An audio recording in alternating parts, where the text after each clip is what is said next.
Welcome everyone to our new episode of the podcast of Keys and Recording Magazine, brought to you by Korg and KRK. Today we actually have two guests who are Jem Godfrey and John Mitchell from the band Frost. Hello. Hello. Hey guys, nice to have you on this episode. Very thankful that you had the time for us to have this conversation today. No problem. Thank you for having us. Yeah, well, thank you. And you just released your new album in May, which is called Day and Age. That's right. Just before we get to that, would you like to introduce yourself a little to our listeners? How about Jem? Maybe we'll start with you. Okie dokie. Hello, my name's Jem Godfrey. I am the keyboard player and co-songwriter of our band called Frost. We have released 4 albums to date since 2006. This is our 4th album, and that's what my role is. Hi, my name is John Mitchell, and I am the guitar player and singer and co-writer of this particular album with Frost. And yes, that's my role in the band. I forgot about the singing part. I do that as well. Sorry. He does that as well. Awesome. Well, thank you. And I've talked to Jem just prior to the podcast here, and he's mentioned that you guys have known each other for 15 years. That's correct. Yes. It is, sir. Yeah. Would you like to talk a little about what you guys have been working on together during this time frame? Our principal collaboration, well, our only collaboration, I suppose, actually is Frost. We don't sort of cross-pollinate in any other areas. John is in a few bands and does sort of more things in the sort of the sphere that the band is in than I do. But yeah, pretty much all we've done is the 4 albums, but they are such sort of massive undertakings. It feels like much more than 4 albums. We've done 2 live albums as well. And a little EP as well. So I suppose there's been a bit of output, but mainly we do an album, then it takes us about 3 years to recover. So that's sort of pretty much how we work, and we spend a lot more time in bars. Okay, yeah, that sounds fun. Yeah, it's a whole different. That's a project unto itself. We do some of our best work in pubs. Yeah, cool, interesting. Speaking of doing your best work in pubs, you wrote these songs for your new album, Day and Age, in different locations. We did. I don't know, maybe one of them was a pub, but your first location was a cottage, and you wrote 3 songs, actually. You wrote Skywards Island, Life, and Day and Age within 3 days at that cottage, so that is quite an output. How did this happen? Like, did the cottage somehow inspire you in a certain way, or how did you get all 3 songs in such a short time frame? Well, I mean, we were there for 6 days, and I think we did 5 songs in 6 days, but those are the 3 that made it onto the album from that particular writing session. It was just a very nice part of the world, really. Cornwall is to the west of, actually, I shouldn't say to the west of England, because Cornish people like to consider themselves a separate country, as they did in fact used to be a separate country. So Cornwall used to be its own governing body. But certainly, I mean, it's a very beautiful place. It's where people go on holiday in England, and we just had this sort of very nice little cottage, and we made a makeshift studio there. It's just the environment, really. It was, we got into a sort of a routine every day. I mean, that's the thing more than anything, is that we weren't distracted. We were distracted by things like booze at the end of the day. Apart from that, we weren't distracted by, there was very little, it's in the middle of nowhere really, and there's not a lot of people around, so it's just brilliant. It's a lovely, and we're right next to the sea as well. We weren't as close to the sea as we were on the second writing session. I'd say we were about 500 meters from the sea, but it was very inspiring. Previously, we've always written in each other's studios, which is one sort of way of working, but obviously in those situations the phone might ring, or you get a text, or someone might arrive at the door, that sort of thing. So there are more distractions. If you're at home, you're also perhaps not on your best behaviour, but you know what I mean. It's if you both go to a neutral ground, it's a sort of sense of, right, we're bringing our A game here, and it's, I don't know, it kind of focused us a lot more. Yeah, and it was like, there was a task at hand, and we turned up the night before, and we actually, in fact, I say we were there for, 6 days. We probably spent most of the first day trying to get the thing to work, actually. I'd forgotten about that. We had we had a bit of a laptop audio interface confluence of trouble, and we spent a certain amount of time on the phone to customer services, my chum at the company in question. And we did get it sorted eventually. So we probably had more like 5.5 days of recording. in the end, we had to buy a second version of Pro Tools. Well, so that's Oh, we no. got around it. Yeah, so 700 quid later, we could start working. Wow, okay. Well, it didn't stop you from still writing songs. And John, you mentioned that you actually wrote 5 songs there, but only 3 of them made it on the album. Yeah. Why is that? What happened with the other 2 songs, or why did you not choose those? You kind of know. I mean, there was this one song that we had called House of Winter, which we liked the title, and we kind of had a habit of writing to a title, and we really liked the title. And the song was kind of good, but it was I don't know, it just didn't feel like part of the team, you know. So and you know, didn't quite make the cut, really, didn't. I mean, it's a good song. I still, you know, we both like it. It's a good verse and it's a good chorus, but it lost its way a little bit, I think, after that. And the other song that we had, Where the Wind Blows, we may well resuscitate later, further on down the line. We don't know yet, but certainly. And then there was a further song we wrote called Storm Driving, which actually has made it onto the Japanese version of the album. So there is one of them did make it. Yeah. So if you're from Japan listening to this, lucky you. That's actually interesting, though. Like, what is the difference besides that one song? What are the other differences between the regular version in quotation marks and the Japanese version? I think that's it. It was I think it's a sort of record company marketing exercise. I think I don't quite know why we did that, but it was. They asked if we had anything knocking around. And we did have the one song. We both liked Storm Driving, but it was, again, one of those songs that sort of didn't really fit the narrative. Well, I suppose it does in a way, but it was just one of those things that sits around and, you know, we liked it. And it's always quite nice. I remember there was, back in the day, you'd get, you know, in the 80s and 90s, you'd have, you know, bands would release singles and there'd be a song on the B-side of a single that you couldn't get anywhere else, that kind of stuff. So it was quite nice to sort of have a sort of little nod to that kind of tradition. And Japan always does insist on bonus tracks. And like Jem says, no one quite knows why, but it's part of the deal if you want to release music in Japan, bonus tracks. There's also another interesting clause about when releasing music in Japan. If it goes over a certain length, they pay double the publishing. So Okay. I remember mixing an album for a band called Asia, and John kept going, we'll just stick a couple of extra choruses on the end of that one and put another couple of choruses on. Because once we get past 50 minutes, double bubble. I didn't know that. Oh, okay. Well, that's interesting, actually. Yeah, I'll keep that in mind. Yes. If your album's 49 minutes, get another chorus in there quickly.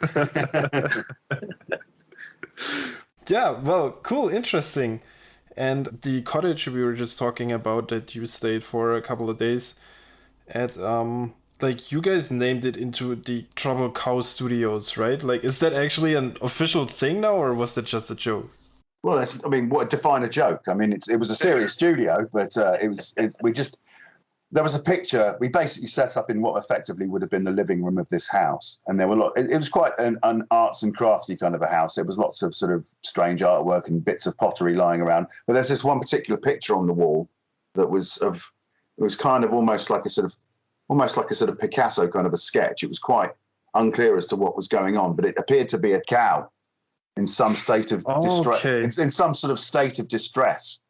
So we thought, we've got to call this sort of impromptu studio, we've got to call it something. And I think Jem and I both looked at this picture, said, okay, then that appears to be a cow in trouble. We should call it Trouble Cow Studios. That's funny, yeah.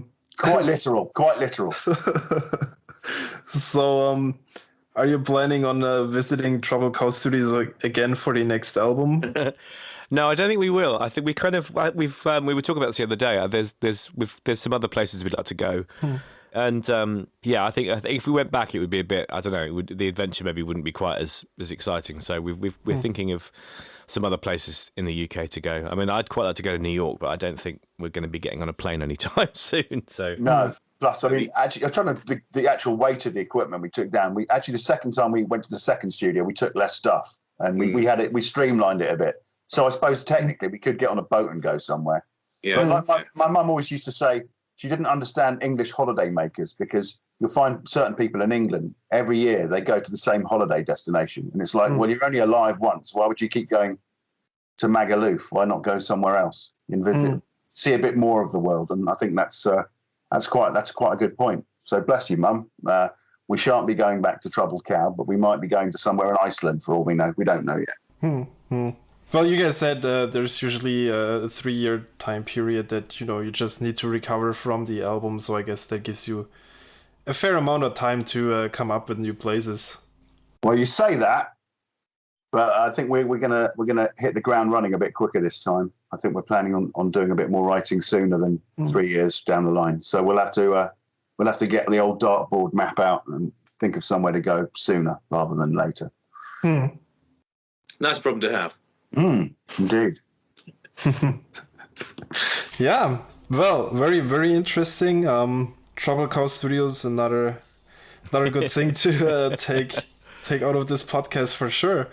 Yeah. So besides that, another one of your locations that you were recording at was a converted Coast Guard tower next to a power station and a lighthouse. That's right. And that is I guess a pretty unusual place for recording, especially because of the power station that might have some impact on the electricity or on signals or.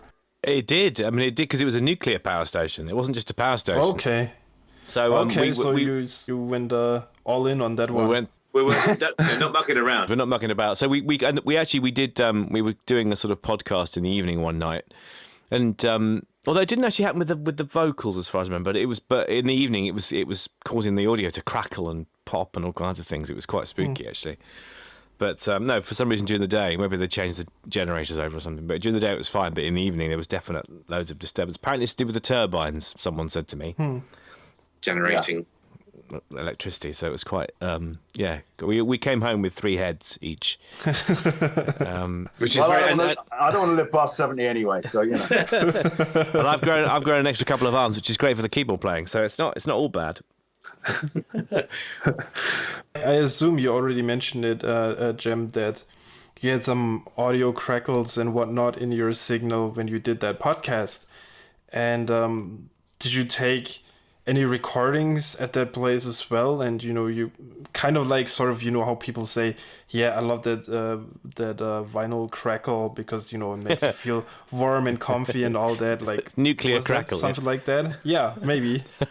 Well, we did in both places. We did record a lot of what ended up on the album, a lot of vocals of the vocals that were recorded in those places. For example, we did as I say, we're going through the audio during the day. It didn't seem to have any interference, but in the evenings it did. So I don't know. We were lucky, I think. But we used. I mean, as I said, there were studios, so we had microphones, and John sang. And what I like about listening to the album is it's a bit of an audio postcard. I can remember us in those rooms, and I can see those spaces still, and it's quite fun to hear it back when you listen to it. Absolutely. I'd say probably.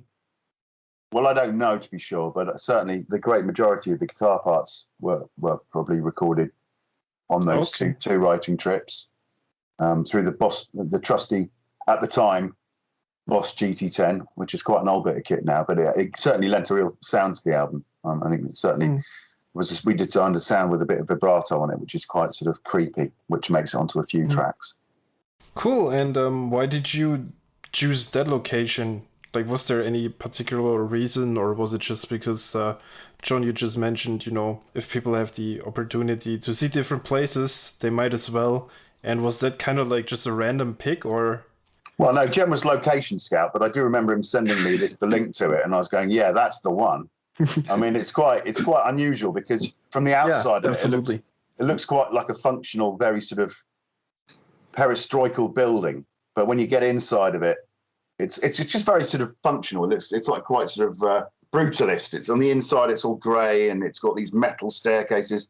But we only found out after we left that old Ed Sheeran, everyone's favourite, housewife's favourite Ed Sheeran, was there a couple of weeks before we were. So Oh, really? Yeah. Huh. And his album's rubbish. Yeah, and his crackly acoustic guitar all over it. I don't mean that, Ed, I promise. Yeah, it was. I mean, I think for that one, well, they were both for atmospherics, but I think with that one, it was kind of, we're both enchanted by the sea. John is an accomplished sailor and nautical japester. And so it kind of we had this idea, the sea is very, very important to both of us, and to sort of have it literally, it was like 20 metres from this building because it was a lookout, an old sort of converted Coast Guard lookout tower, and also Dungeness in East Sussex, which is where it's a very strange place that's kind of it's the only designated desert, you say, John? It's the only official desert of Europe. I mean, technically speaking, it doesn't look like a desert. It's not as you assume to be a desert because there's no sand, but because it's like a very large area of barren. There's no plants anywhere, so it's considered by definition a desert, and the only desert in Europe, unusually. Okay. So yeah, but it is very bleak, and there was a very, very, very bleak pub there which we enjoyed going to. It was the pub of disappointment. Yeah, it was only open for about 3 hours a day or something weirdly. But they very quickly took to us. We sort of befriended everybody there, and we'd go in and have scampi and chips. And we tried to buy all their art. it was artwork on the walls, wasn't it? Yeah, a lot of artwork. We bought most of it. It was just it is a magical, strange, wonderful place, Dungeness. I arrived home a changed man. Okay. I think, what's the name of the famous painter was it a painter or artist? Or Derek Jarman, yeah. Derek Jarman was filmmaker. Was it filmmaker? Sorry, my apologies, Derek Jarman. But yeah, it was certainly of the two writing sessions, that one certainly, as Jem said, it was the more memorable of the two for lots of reasons. But it was a very sort of harrowing place to write music, and actually two of I think certainly one of the songs that we came out of there with, Repeat to Fade, it seems to be a bit of a new favourite of the Billy Bunters. Sorry, the fans of the band Frost. They seem to have taken to that one quite a lot, which I'm very pleased about, because it was the last thing we recorded when we were in Dungeness before I blew my voice out screaming and shouting about things. And yeah, it's a really good experience. Talking about those places, did you also try to record the acoustics? Was there I don't know, some sort of a special, maybe just reverb or just the sound of those rooms themselves? Was that of matter to you, or were you just trying to catch a dry signal? Pretty much a dry signal. Although I hasten to add, we did in the evenings we did record in Cornwall. We did record a podcast, and it was with much amusement that I had to assume the role of the barman in the imaginary pub that we were doing the podcast from. So acoustically speaking, I did run to the other side of the room and keep barking, barking orders and, time please, gentlemen. So that's the only time we used the acoustics of the building to our general betterment. What was the reflection filter we used? What was that? That at the time was before we had the Halo. I think it was just the SE. The standard SE one. And since that time, we've both got Halos because they're quite remarkable bits of kit. But, extraordinary, anechoic, weird. Yeah. And do your head in when you stick your head in them. It's quite brilliant. It needs to be that sort of half circle shape almost to catch the reflections. I mean, you get a lot of reflection filters, which are basically just a bit of concave material with foam on the inside. And of course, a lot of the room sound comes from above, so it's not really doing what you need it to do. Yeah. Yeah, okay, very interesting. If you like audio. Well, that's what I kind of assume. Not so good if horses are your thing. Yeah, we just learned that, especially in Japan, you can make a couple of extra bucks when extending your album. Free of charge. Speaking about extended albums or long tracks, now you have quite a few long tracks on that new album, and especially compared to mainstream songs that you hear on the radio, for example. Keeping in mind that nowadays a majority of music consumption is streaming, why did you still keep the length of those songs instead of kind of matching those requirements and those durations that people are used to? Because songs have kind of gotten shorter and shorter over time, right? And especially during streaming, people say that, the listeners, they'll just skip through and they'll listen to the first 10 seconds of your song maybe, and then they'll decide if they like it or not. And there's really no time for any great intros or whatever. The songs just gotta start right on point and kind of catch the listener or tie the listener to the track. But you guys didn't do that. I'd argue that that's always been the case, really. I mean, that was the whole thing in the 60s when the Beatles first came along. If you think about any Beatles song, the time it takes to normally get to the first chorus, isn't it? Those are remarkably short songs. You know, those albums were remarkably short. Although when the Beatles started doing albums, they're about 25 minutes long, you know. And we have a clause in our contract that says that the album must not be shorter than 45 minutes. Okay. So it's a double album in Beatles terms. I don't quite know. I know, obviously, you know, it's a generational thing. I think people's attention spans have probably decreased considerably since when we were kids. But no, I mean, I think the nature of the genre that we find ourselves in, if we were to be in a genre, would be of progressive rock. And there's an expectation that people like these epic, sprawling bits of music. And I think by our consideration, this is what you would describe as a sort of, in terms of the length of the songs, almost a pop album. You know, the only long song is Day and Age. And the rest are fairly like around the 5-minute mark, 6-minute mark. But, you know, we're not Ariana Grande, are we? So, yeah, I think it's kind of one of the sort of freeing elements of the genre we find ourselves in is that you are allowed to explore sort of musical ideas sometimes. We did do it a lot. I mean, on the album, as you say, we are quite concise. There are songs where it just comes straight in, but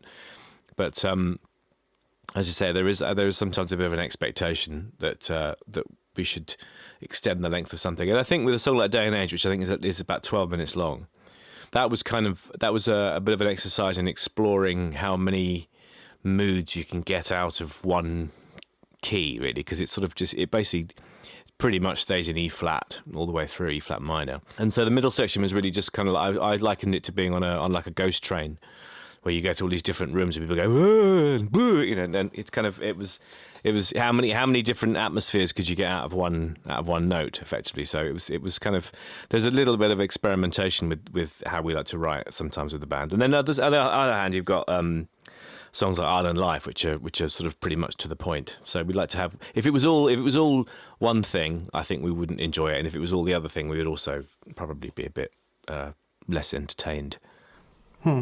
Especially the song Day and Age, which you just mentioned, which is about roughly 12 minutes long, I believe. How do you keep that song interesting? Because it is a fairly long time, right? And you don't want to lose the listener, of course. You don't want to have repetitions or anything in that song and, you know, make the listener leave after 3 minutes because he felt like he's already heard the whole song.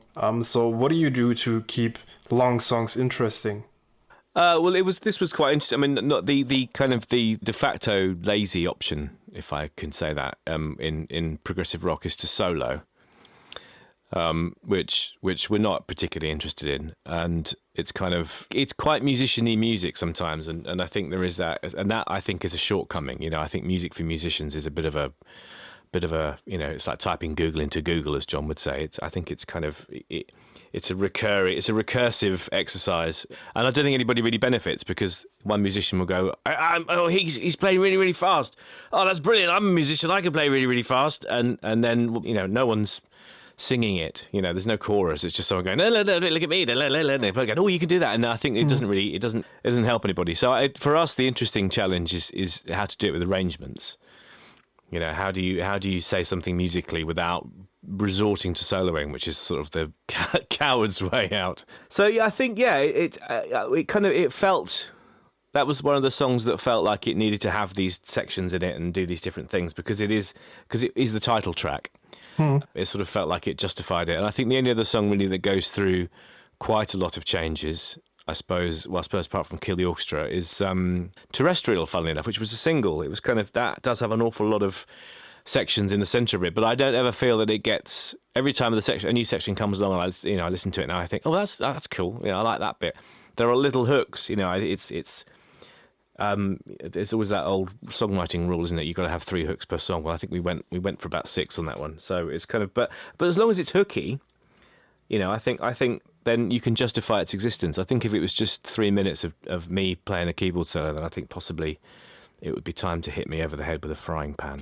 I think there are already enough bands, again, assuming that we are in the wide meadow of progressive rock, there are already enough bands ploughing the furrow of far too many 32 notes to need our involvement in that particular occupational hazard. I would say that also another thing that we really wanted to make, I mean, obviously both Jem and I, obviously Jem comes from a very successful pop writing background, but, you know, a lot of what you hear on a lot of these albums, I find, is the vocal and the melody is always the afterthought. So you end up with an awful lot of pentatonic vocal lines that just seem like, oh yeah, minor third, fifth, minor third, fifth, you know, which doesn't really make for very interesting listening. There's a lot of rock bands from the 70s that sort of basically wrung out the rinser of the pentatonic scale. And I think in this day and age, you need to, the melody has to invoke the chords that are going behind it a bit more than just relying on the sort of that tired formula, as it were, of the pentatonic scale. Yeah, fair enough. So there. Yeah. Yeah. Take that and party.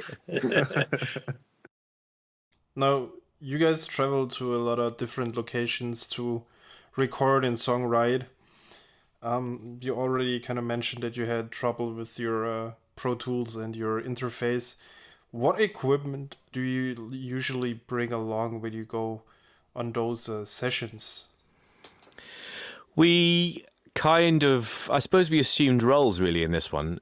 Pro Tools is my main axe and has been since 1993, when I was a child basically.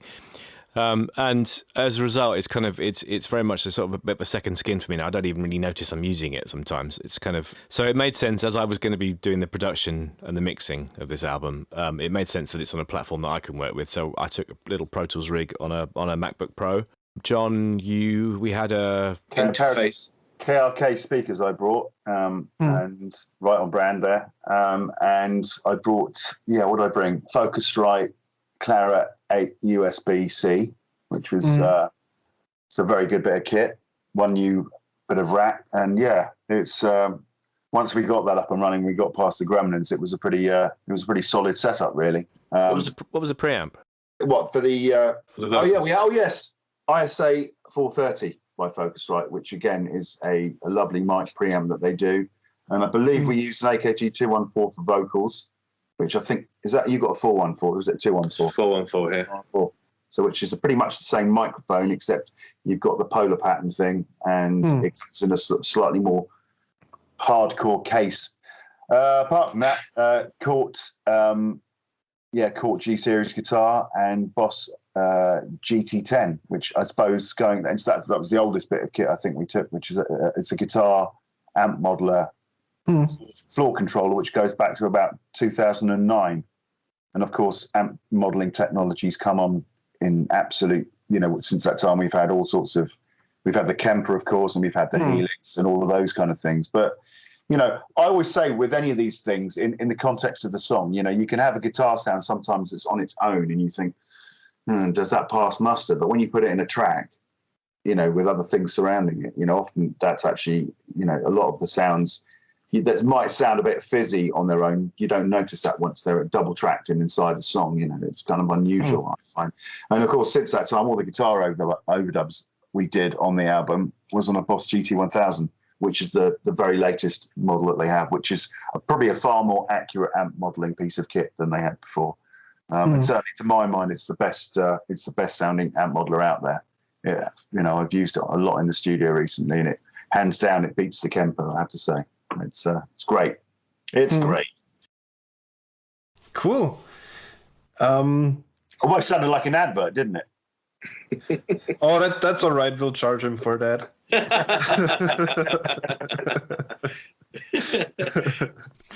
No, that's cool. That's interesting for sure. Now, Jem, you're also listed as the Railboard player. Yes, I am. Can you tell us a little about this rather exotic instrument? I suppose it is a rather exotic instrument. They're very hard to get hold of. It's basically what it is. It's a Chapman stick made by Chapman Enterprises, but the Railboard is the aluminium version, whereas normally sticks are made of wood normally, and paddock and bamboo and stuff. But this is metal, so and it also has the fret in between the frets. There's got little sort of machined grooves, so it's kind of it sort of increases the sustain if you're doing vibrato and stuff. And basically, what it is, I've got a custom tuning which Emmett Chapman actually emailed me about. Going, are you sure? was what it is basically, because I don't play it like Patrick Stewart did in Dune or Tony Levin or anything like that. I play it flat, like a keyboard. It's on a keyboard stand. It's horizontal. Okay, that's interesting. So and basically what it is, it's I have it tuned. They're in fifths. Basically, they go up in this.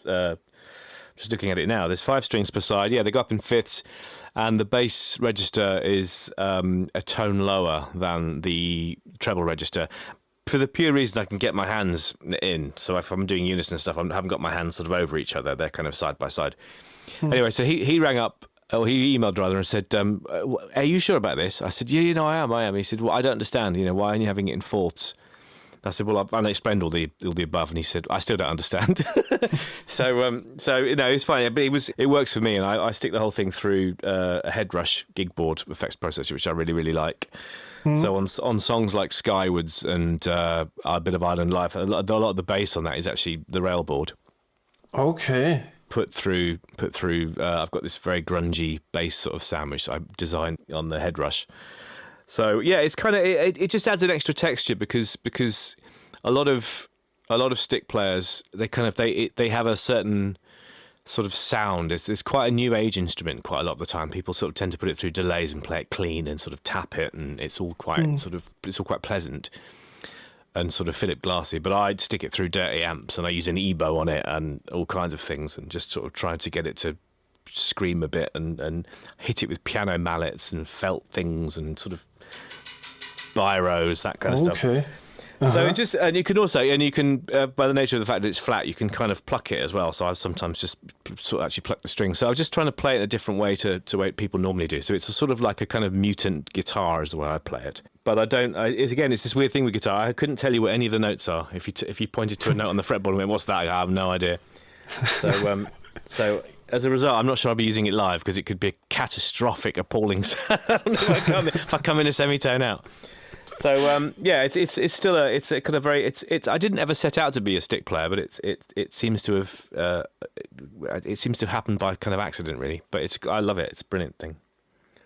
And it kind of combines a guitar and a bass within one instrument, right? But it's sort of like a guitar without a body. Yes, yeah. It looks like a stick. It looks like a sort of plank. A sort of plank of wood, except normally the other ones are made of wood, but this one's sort of metal. But and this is a dark blue colour. I was actually thinking the other day of getting another one, but there's about a 2-year waiting list, I think. Oh, okay. That's actually pretty interesting. And now you said that you probably won't use it live just because you kind of don't really know what notes you're playing. Yeah. So yes, story of my life. Plus, you've got to play keyboards as well. Yeah. I'll be on my gravestone. He never really knew what notes he was playing. So, what do you do live? Do you just use a playback, or how do you compensate that? Because you need that sound for your track, right? We don't know. We have we don't know yet, but we do have the phenomenally talented bass playing, keyboard playing, singing, drumming third member of the band, Nathan King, and he is very, very good at if I said, it's such and such a sound, he'll go, yeah, no problem, and he'll make a sound like the Railboard makes. He's very on his bass. He's a very, very, very talented musician. So I think on that front, Nathan will be our he'll be our stunt Railboard live. Okay, yeah, cool, interesting. If you like audio. Yeah, as always. But really, who doesn't? Equestrian people, probably. Yeah, so about the album, obviously both of you have a lot of experience when it comes to music and music production. Jem, you already kind of mentioned that you did the mixing of the album. Like, did you guys do mixing and mastering within the band, or John, maybe did you mix a couple of songs, or how did that go? No, the only thing there's certain things that I recorded at home. Like I wanted to redo some vocals again, so I did those again. And I think there was one particularly busy week where there's a certain amount of drum editing that had to occur, and I think I took on a couple of drum songs to do to fiddle around with. 3 songs I think on the album I might have pieced together and sort of tidied up, any pushes and pulls in certain bits. So apart from that, no, Jem mixed it all. We were originally talking about Jem doing the mastering, but we outsourced it to a guy in Holland, which is probably no bad thing because it's good to have another pair of ears on it sometimes, Of course, traditionally the temptation is to just turn the limiter up as hard as you can go and to keep the kids without their opposable thumbs happy. But since the advent of the volume knob and indeed Apple's auto level control function, that whole sort of loudness for things seems to have died out of it. So I'm pleased to say, because nobody wants to hear the cymbals sounding like crisp packets. Really, at the end of the day, dynamics are there for a reason. Yeah, absolutely.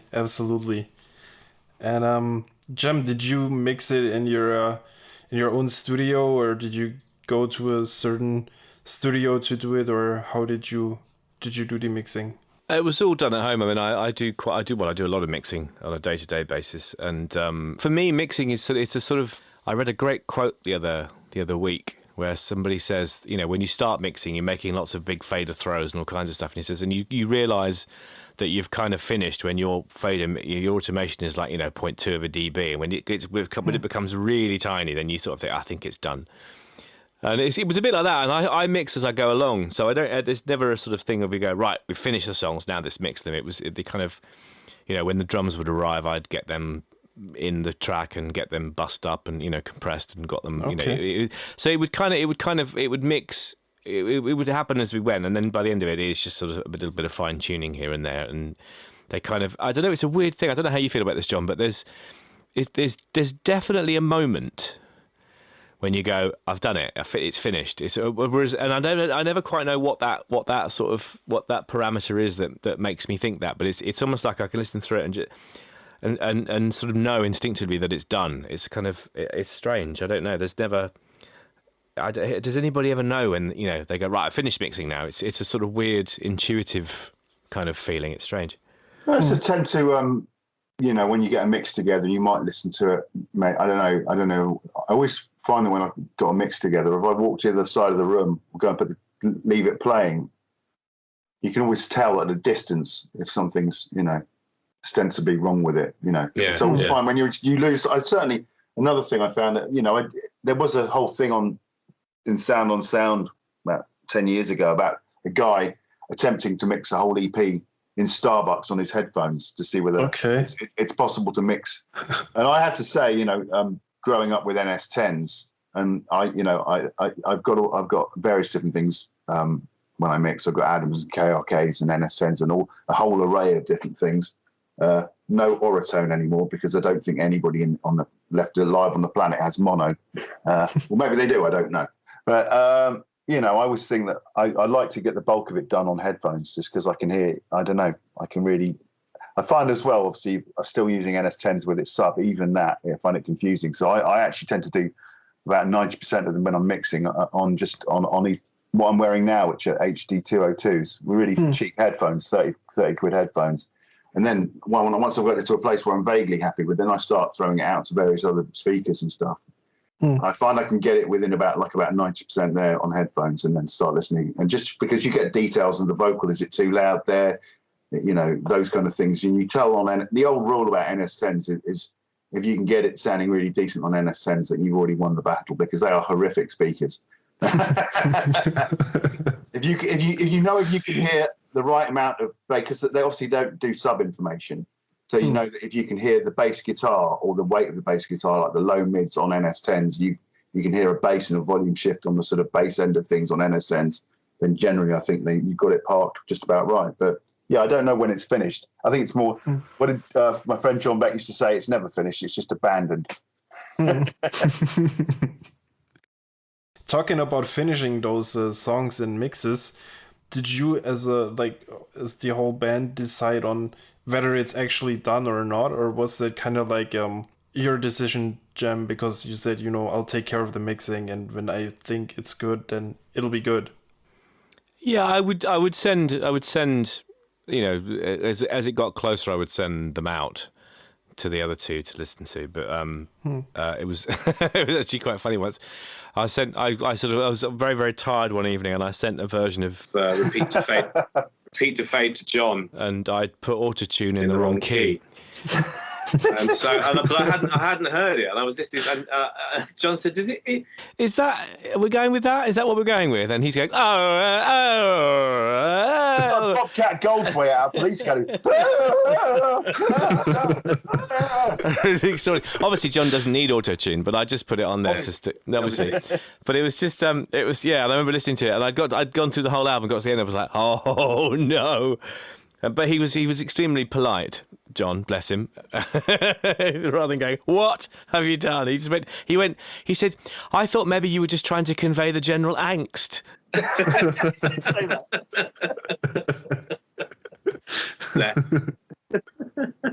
No, I'm afraid it's worse than that. Very tight. Cool. Well, definitely sounds like you guys had a lot of fun with that album. Unfortunately, we are coming towards the end of this episode already. So one last question. Will the fun continue? Are you planning on doing live gigs and stuff once? I mean, of course, depending on the corona situation. But are you planning on doing concerts and, I don't know, maybe traveling Europe, the US or something like that? We are. There is a slight, which my colleague will elucidate on shortly, there is a slight hindrance for playing in Europe at the moment in the form of the charming Brexit vote. That, right. That was forced upon the non-yes voting members of the public. John, explain how difficult it is to tour in Europe. I would explain to everybody, as you would a child, what the problems are inherent with touring Europe at the moment. Our wonderful, glorious scarecrow of a leader passed up the opportunity for a deal for visa-free travel plans throughout Europe for your average musician. I think the fear was that anybody could go and buy a guitar and pretend to be a musician and then exploit these. Anyway, the bottom line is, in order to go around Europe now, let's say it's a touring party of 8 people. Let's say that, you've got 4 band and 4 crew, LD, front of house, and 2 guys, backline techs. That's going to be pretty much on average, having done a bit of research, it's about €2,000 per country. So if you do like five different European countries, that's €10,000 out of your pocket before you've even set foot. And that has to be paid up front. So, So if you're Elton John, not so much. Well, actually, Elton John's could probably got about 600 people working for him, so that could be a problem. But if you were like your average rock band, that's a large, if not all, depending on the level of your success, I suppose that is a large percentage of your possible revenue gone before you've even started. So that's a lot of people I know in bands are going, oh yeah, but we don't know what the COVID situation. Forget the COVID situation, right? The 2-pronged assault of the problematic travel around Europe. Before you even do that, the Brexit situation. And I find it quite ironic, really, because, I understand that, in England, there's a sort of island mentality.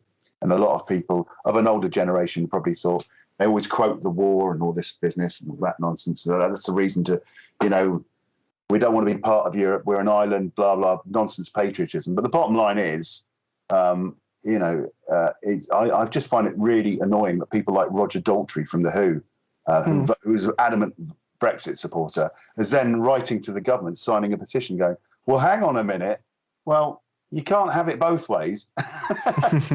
It's ridiculous. So it's at the moment, I would say that our chances of playing in Europe are pretty slim, which is a massive shame because we've got lovely fans in Europe and we've played some great gigs, in various countries in Europe and had a really, really good time. So that's annoying.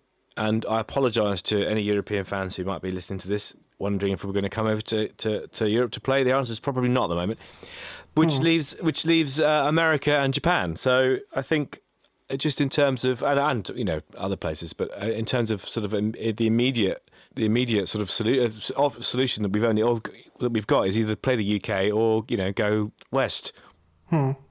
So yeah, it is frustrating, but I think we've kind of we'll start in the UK. I think we're just having some conversations now about it actually, and then I think we'll probably start with album 5 because I think with the whole with COVID and everything else, it's a strange time for any musician who wants to tour. I mean, this was the thing when it all kicked off. It was all my musician friends. They literally they went right, come on into the studio, and it was amazing how many people started doing albums.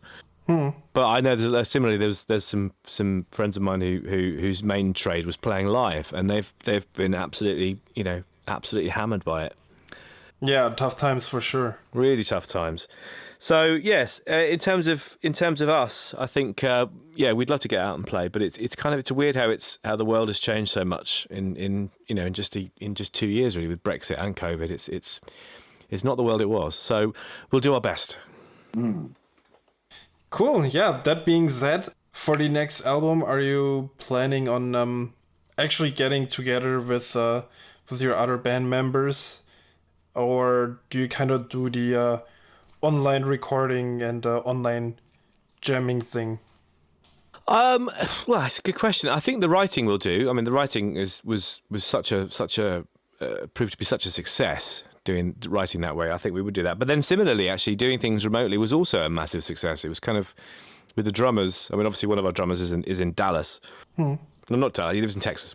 But anyway, so obviously getting around to his house to do some stuff would be difficult. But it's quite good in a way that if you trust the musicians, they can kind of let them get on with it. And then I mean, actually, as we've been talking, funnily enough, Nathan, our bass player, has just emailed me a bass part. Okay. So it's kind of, I mean, that in itself, that is an amazing thing, really, because we can be having a conversation meanwhile some music's arrived that I'll start working on after this.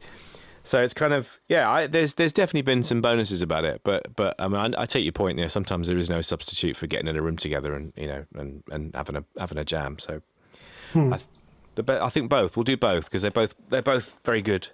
I'll tell you what was interesting about this. Very, very quickly. I know that we're wrapping up, but obviously we haven't touched on the subject of the drummers. But on the previous album, I think Jem, we decamped to strong room. Well, I turned up one day and recording drums in strong room, and you would have thought, and it's kind of unusual, that all the drums on this album were recorded in people's homes or their home studio setups. Which in a way, sort of, I mean, one of the comments that has been made about this album more than anything else is that the drums are kind of like the superstar of the album. Rhythmically speaking, they kind of play a lead role in the whole. It's just quite telling that the fact that normally the one thing that you need a commercial studio to do is to record drums, and of course in this occasion it's everybody been knocking pots and pans in their bedrooms, and that's the thing that gets the garlands of roses on the album. Well, talking about a signature sound, right? Yeah, pots and pans. We're your pots and pans band. Anything you need, cutlery, we can do it all. Well, great. Thank you very much, Jem and John. You're very welcome. Thank you. Thank you for having us. Thank you for taking the time to talk to us. Very interesting, very cool to hear about your latest production and kind of the story behind it. And for your future albums and plans, we wish you all the best. And we're excited to see when the new album will come out and what will be on that. Yeah. Us too. Yes. Thank you very much. Que sera, sera. Sorry, wrong language. Idiot. All right then. Yeah, all right. Thanks, guys. Thanks, Christoph. I really enjoyed that. Thank you. Cool. Same here. Auf Wiedersehen. Yeah, so thanks everyone for listening. I hope you enjoyed the episode with Jem and John, and I hope you had one or the other thing maybe you can take away and try out different locations for recordings, or check your mix standing in the next room, see how it sounds there. So anyways, I hope you guys had fun and enjoyed this episode. New episode coming out next month, and in the meantime, keep an eye on the next issue of our recording magazine, which comes out on July 9th. Because this will be our 15th anniversary issue, and there will be like a big giveaway, and definitely worth checking it out. So keep an eye on that and have fun making music.